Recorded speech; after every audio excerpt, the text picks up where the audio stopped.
Breaking news Telangana సెక్రటేరియట్లో నకిలీ ఉద్యోగులు ఏకంగా రీల్స్ చేసేస్తున్నారు. Before I continue with the news, ఈరోజు తెలంగాణ వ్యాప్తంగా 10th క్లాస్ రిజల్ట్స్ ఉన్నాయి. దయచేసి మీ పిల్లల్ని మార్క్స్తో కొలవకండి, వాళ్ళ జీవితాలని కేవలం మార్క్స్ అనేటువంటి ఆ పరం దగ్గరే ఆపేయకండి. వాళ్ళని మీరిచ్చేటువంటి మోటివేషన్తో మరింత ముందుకు వెళ్ళే విధంగా చేయాలి, కానీ మీ మాటలతో వాళ్ళు తప్పుడు ఆలోచన వరకు వెళ్ళే విధంగా మీరు ప్రేరేపించకండి. పేరెంట్స్ ప్లీజ్ బీ సేఫ్, పిల్లల పట్ల జాగ్రత్త వహించండి. అట్ ది సేమ్ టైం మీరు ఈరోజు ఎటువంటి రిజల్ట్స్ వచ్చినా కూడా అది ఒక చిన్న లెసన్గా తీసుకోండి. ఇట్స్ ఒక రిజల్ట్ డే మాత్రం, అంతేగాని ఇట్స్ ఫైనల్ డిసిషన్ డే కాదు. Please be careful. ఎటువంటి రిజల్ట్స్ వచ్చినా వెనకడుగు వేయకండి, ముందుకు కొనసాగండి. చాలామంది లెజెండ్స్ కూడా ఈ రకంగా ఫెయిల్ అవుతూ వచ్చిన వాళ్ళు. Continue with the news. ఇప్పుడు మ్యాటర్లోకి వెళ్తే తెలంగాణ సెక్రటేరియట్లో నకిలీ ఉద్యోగులు. గతంలో రెవెన్యూ అధికారి పేరిట రెవెన్యూ డిపార్ట్మెంట్లో ఏకంగా మంత్రి పిఆర్ఓ అని చెప్పి పబ్లిక్ దగ్గర డబ్బులు లూటీ చేశాడు ఉద్యోగి. నకిలీ ఐడి కార్డు కూడా రెడీ చేసుకున్నాడు. ఇప్పుడు మరో కానిస్టేబుల్, ఒక కానిస్టేబుల్ డైరెక్ట్గా సెక్రటేరియట్ ముందుకు వెళ్ళి రీల్స్ చేస్తున్నాడు. ఏమని? మీరెవరైనా ముఖ్యమంత్రిని కలవాలనుకుంటున్నారా? అయితే నన్ను సంప్రదించండి, నేను ముఖ్యమంత్రి కల్పిస్తానని చెప్తున్నారు. సమస్య ఉంటే నాకు చెప్పండి, నేను ముఖ్యమంత్రి కల్పిస్తానంటున్నాడు. ఒక కింద కానిస్టేబుల్ మాత్రం, చాలా కింది స్థాయి కానిస్టేబుల్ రాత్రి సమయంలో సెక్రటేరియట్ ముందు నిలబడి రీల్స్ చేస్తున్నాడు. ఒకసారి రీల్ చూడండి. సెక్రటేరియట్లో ఫేక్ కానిస్టేబుల్ రీల్ చూస్తాను ఒకసారి. షేర్ చేయండి. హాయ్ అందరికి నమస్తే. నేను రేవంత్ రెడ్డి సెక్యూరిటీ ఏరియా అంటే నా ఆఫీస్ దగ్గర ఉన్నా. ఎవరన్నా రేవంత్ రెడ్డిని కలవాలంటే నాకు మెసేజ్ చేయండి, లైక్ చేయండి, ఇంకొకరికి షేర్ చేయండి. హాయ్ అందరికి నమస్తే. నేను రేవంత్ రెడ్డి సెక్యూరిటీ ఏరియా అంటే నా ఆఫీస్ దగ్గర ఉన్నా. ఎవరన్నా రేవంత్ రెడ్డిని కలవాలంటే నాకు మెసేజ్ చేయండి, లైక్ చేయండి, ఇంకొకరికి షేర్ చేయండి. హాయ్ అందరికి నమస్తే. నేను రేవంత్ రెడ్డి సెక్యూరిటీ ఏరియా అంటే నా ఆఫీస్ దగ్గర ఉన్నా. ఎవరన్నా రేవంత్ రెడ్డిని కలవాలంటే నాకు మెసేజ్ చేయండి, లైక్ చేయండి, ఇంకొకరికి షేర్ చేయండి. హాయ్ అందరికి నమస్తే. హాయ్ అందరికీ నమస్తే. రేవంత్ రెడ్డి అంట, రేవంత్ రెడ్డి గారు, లేకపోతే రేవంత్ రెడ్డి ముఖ్యమంత్రి, ఇంకా రేవంత్ రెడ్డి వీళ్ళ దోస్త్ అయినట్టు. ఈ కానిస్టేబుల్ చెప్తున్న మాటలు, మా దోస్తే, ఆయన కలవాలని నాకు చెప్పండి, నేను తీసుకుపోతా అంటున్నాడు డైరెక్ట్గా. ఇక్కడ కానిస్టేబుల్ని తప్పు పట్టాను. బికాస్ ఆడేదో చిల్లరగా రీల్స్ చేసుకునేవాడు వచ్చాడు, రీల్ చేసుకున్నాడు, అక్కడితో అయిపోయింది. గతంలో ఇదే కానిస్టేబుల్ ఐపీఎల్ స్టేడియంలో, ఉప్పల్ స్టేడియంలో ఐపీఎల్ టికెట్ కావాలంటే కూడా నాకు మెసేజ్ చేయండి, టికెట్లు ఇప్పిస్తాను కూడా రీల్ చేసిండు. తర్వాత సెక్రటేరియట్కి వచ్చిండు, సెక్రటేరియట్లో చేసిండు. అసలు నాకు సెక్రటేరియట్లో పర్మిషన్ ఎవరు ఇచ్చారు లోపలికి వెళ్ళడానికి? ఒక సామాన్యులు ఎవరైనా నాకు రాజీవ్ ఆరోగ్యశ్రీ అమలు కావడం లేదని చెప్పి సమస్య చెప్పుకోవడానికి సెక్రటేరియట్కి వెళ్తా అంటే నో పర్మిషన్. ఒక సమస్య ఉంది, ముఖ్యమంత్రి దగ్గర వెళ్ళాలంటే no permission. CM relief fund కావాలి, వెంటనే అమలు పరచండి, నాకు కొంత ఇమీడియట్గా ఇస్తే నేను వెళ్ళి నా భర్తకో, లేకుంటే నా కుమారుడికో, నా భార్యకో, ఇంకెవరికో, నా ఇంట్లో సమస్య ఉన్న వాళ్ళకి నేను చికిత్స చేసుకుంటా అంటే నో పర్మిషన్. ఇంటెలిజెన్స్ నిఘా వర్గాలు ఎక్కడ నిఘా వేస్తున్నాయి? ఎక్కడెక్కడ నిరుద్యోగులు ఉద్యోగాల కోసం ధర్నాలు చేయాలనుకుంటున్నారు అక్కడ నిఘా వేస్తున్నాయి. ఎవరైతే జర్నలిస్టులు క్వశ్చన్ చేయాలనుకుంటున్నారో అక్కడ నిఘా వేస్తున్నాయి. ఎవరైతే ప్రతిపక్ష నాయకులు వాళ్ళ వాయిస్ రేజ్ చేసి ధర్నాలు, రాస్తారోకాలు చేయాలనుకుంటున్నాయో అక్కడ నిఘా వేస్తున్నాయి. కానీ నిఘా వేయాల్సిన చోట నిఘా వేయడం లేదు. ఇదే పోలీస్ కానిస్టేబుల్, నాకున్న అనుమానాలు, ఇదే పోలీస్ కానిస్టేబుల్ డైరెక్ట్గా సెక్రటరీ లోపలికి వెళ్ళిన తర్వాత ఓ మంత్రి కాన్వాయ్ వచ్చింది. ఆ మంత్రి కాన్వాయ్లో నేను కూడా సెక్యూరిటీ అని చెప్పి డైరెక్ట్గా వెళ్ళిపోయి వాడి చేతిలో ఇంకేదైనా ఆయుధాలు ఉండి ఆ మంత్రిపై అటాక్ చేయబోతే, ముఖ్యమంత్రిని డైరెక్ట్గా రేవంత్ రెడ్డి అని సంబోధిస్తున్న ఈ కానిస్టేబుల్ వేషంలో ఉన్నటువంటి ఈ ఫేక్ గాడు డైరెక్ట్గా వెళ్ళిపోయి అదే రకంగా సరే మన కానిస్టేబుల్ అని చెప్పి అనుకునే రకంగా వాళ్ళు ముందుకు వెళ్ళిపోయి ఒక అడుగు ముందుకు వెళ్ళి సెక్రటేరియట్లో మంత్రి పేషీలోకి వెళ్ళి ఇంకేదైనా చేయరాన్ని చేస్తే, ముఖ్యమంత్రిపై అటాక్ చేస్తే ఎవరు సమాధానం చెప్పాలి? ఇంటెలిజెన్స్ నిఘా వర్గాల ఫెయిల్యూర్ కనబడుతోంది ఇక్కడ చాలా క్లియర్గా. Intelligence failure.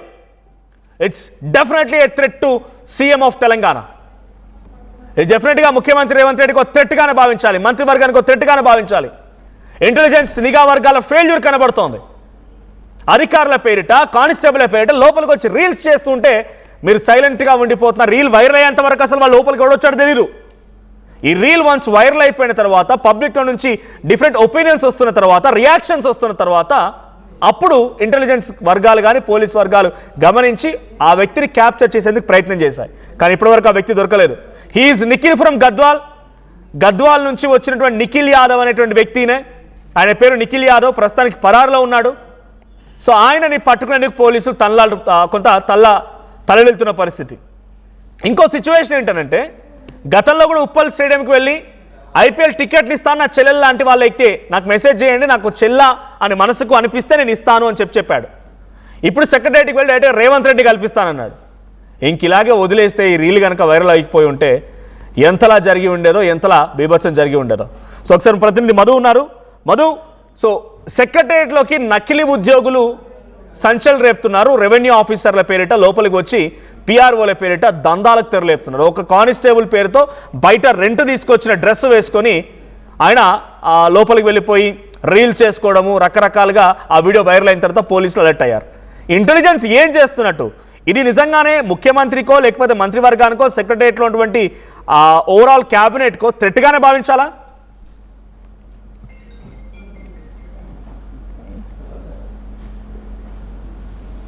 కీలకమైనటువంటి శాఖలు అక్కడి నుంచి పనిచేస్తాయి. అన్ని కీలక శాఖల మంత్రులంతా కూడా రోజువారీగా అక్కడ రివ్యూలు చేస్తూ ఉంటారు, సమావేశాలు ఏర్పడిస్తారు, ముఖ్యమంత్రి రివ్యూలు ఏర్పాటు చేస్తారు. దాంతోపాటు కీలకమైనటువంటి ఐఏఎస్ అధికారులు భారీ భద్రత నడుమ ఉండేటువంటి సచివాలయంలోకి ఒక ఫేక్ పోలీస్, అంటే విజిటర్ పాస్ మీద వెళ్ళినట్టుగా తెలుస్తూ ఉంది నిఖిల్ అనేటువంటి వ్యక్తి.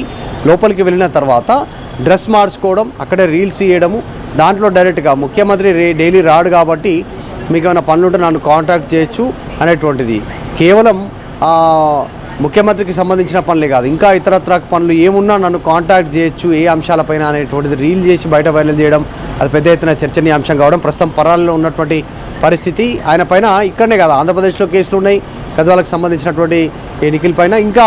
ఇంకెక్కడెక్కడ మోసాలు చేశాడు, ఏం జరిగింది, ఆ రీల్ చేయడానికి వెళ్ళగానే రీజన్ ఏంది, లోపల కేవలం విజిటర్ పాసు స్వతహాగా వెళ్ళాడా, ఎవరితో సహాయం తీసుకొని లోపలికి వెళ్ళారా, లోపల ఎవరన్నా ఉన్నటువంటి వ్యక్తులు సహకరిస్తున్నారా ఆ వ్యక్తికి అనేటువంటిది పోలీసులు ఆరా తీసే ప్రయత్నం చేస్తూ ఉన్నారు.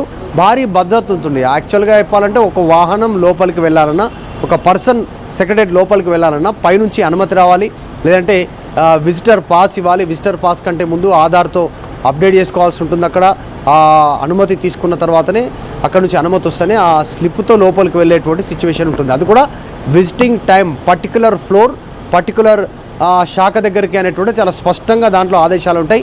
అవన్నీ కాదని లోపలికి వెళ్ళడం, రీల్స్ చేయడం, దాన్ని వైరల్ చేసుకున్నటువంటి అసలు ఏ ఉద్దేశం ఏంటి, ఆయన వెనకాల ఉన్నటువంటి ఉద్దేశం ఏంటి అనేటువంటి దానిపైన పోలీసులు ఆరా తీసే ప్రయత్నం చేస్తూ ఉన్నారు. రోజువారీగా కార్యకలాపాలు చేసి కొనసాగేటువంటి, రాష్ట్రమే నడిచేటువంటి ఆ సచివాలయం ప్రాంగణంలో రీల్సు, ఇట్లాంటి ఫేక్ రీల్స్, అది కూడా పోలీస్ యూనిఫామ్లో లోపలికి డ్రెస్ తీసుకెళ్ళి వెళ్ళేటప్పుడు మామూలుగానే వెళ్ళి తర్వాత బయటకు వచ్చేటప్పుడు మాత్రం తీసుకుపోయినటువంటి డ్రెస్ చేంజ్ చేసుకొని ఆయన రీల్స్ చేయడం అనేటువంటిది ప్రస్తుతం పోలీసులను కూడా ఆశ్చర్యానికి గురి చేస్తూ ఉంది. ప్రస్తుతం రీల్ డిలీట్ చేసినప్పటికీ కూడా సైఫాబాద్ పోలీస్ స్టేషన్లో కేసు నమోదైంది, పోలీసులు దర్యాప్తు చేస్తూ ఉన్నారు. ఇవంతా పక్కన పెడితే దీని వెనకాల ఇంకెవరైనా ఉన్నారా, సెక్రటరియట్లోనే పనిచేసేటువంటి వారు ఎవరైనా, ఆయనకు తెలిసిన వ్యక్తులు కానీ, స్నేహితులు కానీ, బంధువులు కానీ ఎవరు ఉన్నారా అనేటువంటి దానిపైన కూడా ఆరా తీస్తూ ఉన్నారు. దీంట్లో ఏమైనా మోసం జరిగిందా, కేవలం ఇదొక్కటి పోలీస్ సంబంధించినటువంటి రీల్లోనేనా, ఇంకా ఇతరత్రకు సంబంధించిన అధికారుల రూపంలో, అధికారుల వేషంలో కూడా ఇట్లాంటిది ఏమైనా గతంలో ఏమైనా చేశాడనేటువంటి దానిపైన పోలీసులు దృష్టి పెట్టారు. Thank you Madhu. సో సెక్రటరియట్లో ఈ నకిలీ కానిస్టేబుల్ వ్యవహారం ఇప్పుడు సంచలనంగా మారింది. పోలీసులు సీరియస్గా తీసుకున్నారు, బట్ ఆయన పట్టుకునే పనిలో ఉన్నారు. ప్రస్తుతానికి పరారులో ఉన్నట్టు తెలుస్తోంది. ఇక్కడ ఇంటెలిజెన్స్ నిఘా వర్గాల ఫెయిల్యూర్ కనబడుతోంది. ఇప్పుడు ఈ వీడియో వైరల్ అవడంతో అటు పోలీస్ అధికారులు అలర్ట్ అయ్యారు, ముఖ్యమంత్రి రేవంత్ రెడ్డి వరకు కూడా ఈ సమస్య వెళ్ళినట్టు తెలుస్తోంది. సో మీ అభిప్రాయం ఏంటి? ఈ డైరెక్ట్గా సెక్రటరియట్లోకి వెళ్ళి ఒక నకిలీ పోలీస్ కానిస్టేబుల్ చేసిన ఈ వీడియో పైన మీ అభిప్రాయం ఏంటో కామెంట్ చేయండి. లైక్ చేయండి, ఇంకొకరికి షేర్ చేయండి. హాయ్ అందరికి నమస్తే. నేను రేవంత్ రెడ్డి సెక్యూరిటీ ఏరియా అంటే ఆయన ఆఫీస్ దగ్గర ఉన్నా. ఎవరన్నా రేవంత్ రెడ్డిని కలవాలంటే నాకు మెసేజ్ చేయండి, లైక్ చేయండి, ఇంకొకరికి షేర్ చేయండి. హాయ్ అందరికి నమస్తే. నేను రేవంత్ రెడ్డి సెక్యూరిటీ ఏరియా అంటే ఆయన ఆఫీస్ దగ్గర ఉన్నా.